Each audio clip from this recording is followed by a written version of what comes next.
Now we are going to see if, else elements in VXML, how it performs.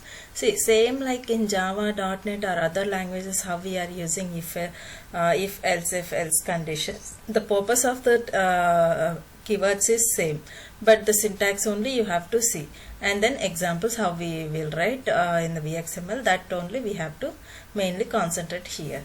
See, if element is used to create conditional statements that execute different blocks of code depending on the value of a specified condition that you know already.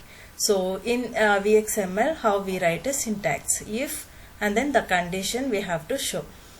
We have to write and then code which if that particular expression is true, then which code it has to execute, that you need to write it. Okay, so and then the next one is elseif. In VXML, elseif element is used within an if element and to check the additional conditions after the initial if condition fails. Okay, so as usual same, and then syntax is if condition, inside that you need to write something else.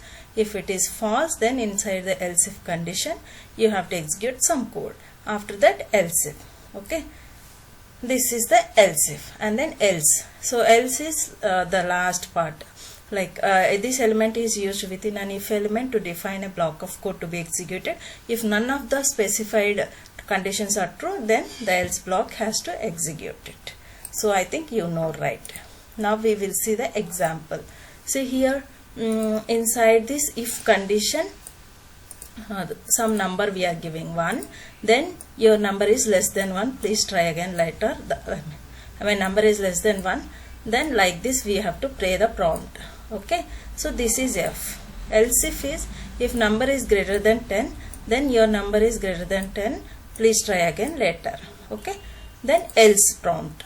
If they are giving less than 1 or greater than 10, nothing is matching, then finally we have to give it, we have to play the prompt thank you. So that is none of the above conditions are true, then we have to give else condition. So that is the main purpose of if, else, else if and else. I hope you understood well about these elements in VXML.